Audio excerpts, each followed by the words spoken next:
Hello crafty friends, it's Jess from jesscrafts.com, and today I want to share with you a quick tour of my Raskog cart.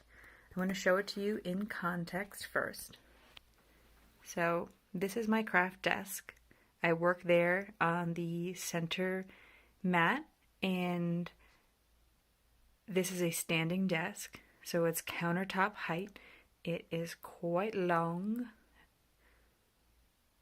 But for some additional storage, I have this area left over here.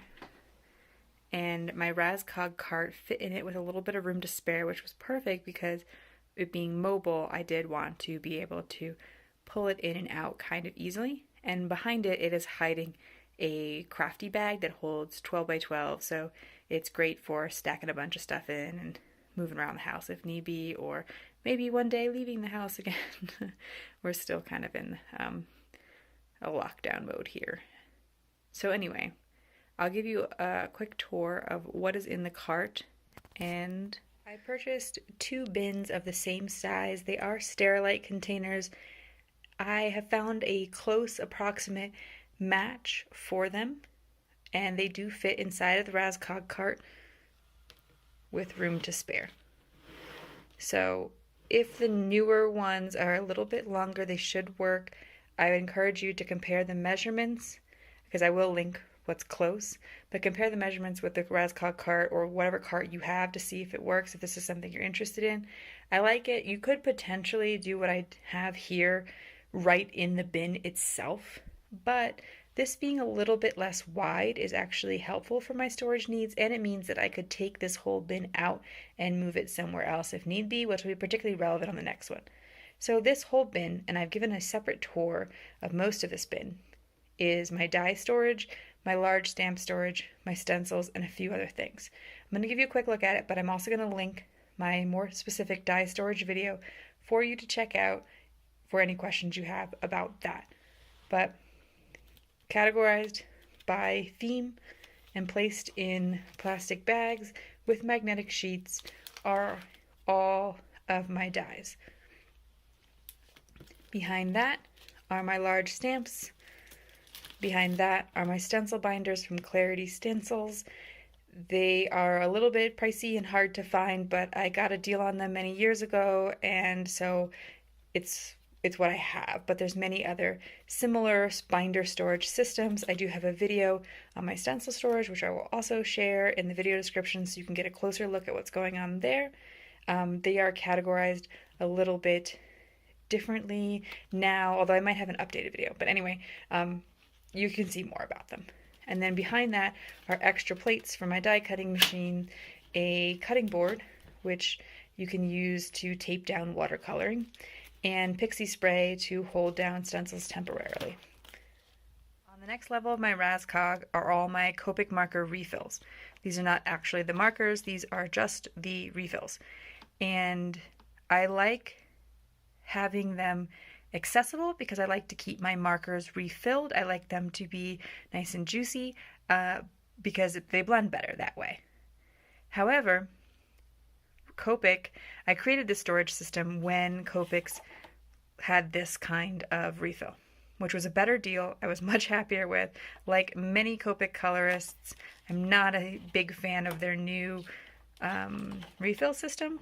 And this refill system is supposedly to help like alcohol ink artists because it's more like a pen. I don't know. I mean, I'm sure they have their reasons for doing it, but I took the same plastic bin, which again I will link, and I used a foam core board to create a bunch of dividers. But these dividers work for the old refills. And the new refills do fit in them, but as you can see, they kind of poke out because these were all in color order. And I eventually had more refills than I had space.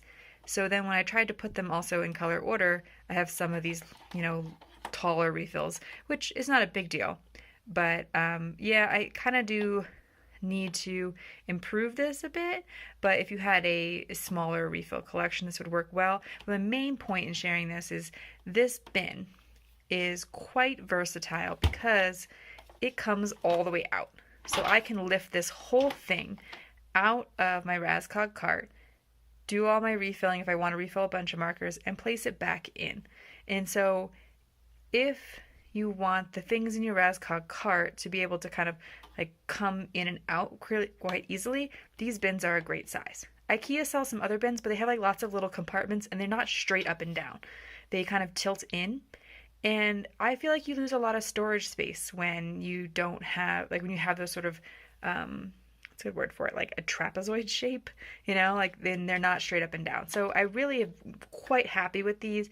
I kind of wish I had purchased a third one just so that I would have the option of having them all in the cart. I might try to pick up the newer Sterilite version and see if it works well, because again, there is room to grow. You could tuck some things on the side. You could tuck some things in front or behind if you wanted, and I have done that in the past, but I try to keep my supplies under control. So I haven't done that yet with these two.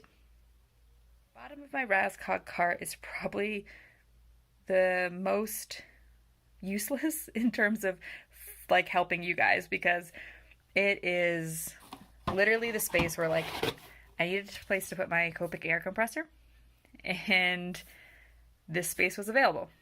What's nice is for me, because the Copic, because the Raskog cart is on wheels, I can plug this in and bring it over to my work area and leave it down here in the bottom if I wanted. And I do also, this Amazon box that I pulled out of there is just a recycled splatter box, which I use to protect my work surface, but also it can keep it on top of my air compressor to kind of work as a bit of a cover for that too. Not a great solution, and I've been thinking about recovering it because obviously it's not very pretty, and yeah, but I just kind of needed a place to put my air compressor that was out of the way but still accessible enough that I might actually use it. So anyway, that's my quick tour of my Raskog cart. If you like this video, please give it a thumbs up. If you are interested in more craft tutorials, be sure to subscribe to my channel. I will leave you links to some other organization videos. Please let me know what else, if anything else, you'd like to see about how I store my craft room. I'm trying to break these down into some smaller videos so that you can get the detail that you want without having to watch like a 45-minute long video. Thank you so much for watching. Please leave me any, tips, tricks, questions, etc. in the comments. I love talking to you guys down there, and have an awesome day. Bye.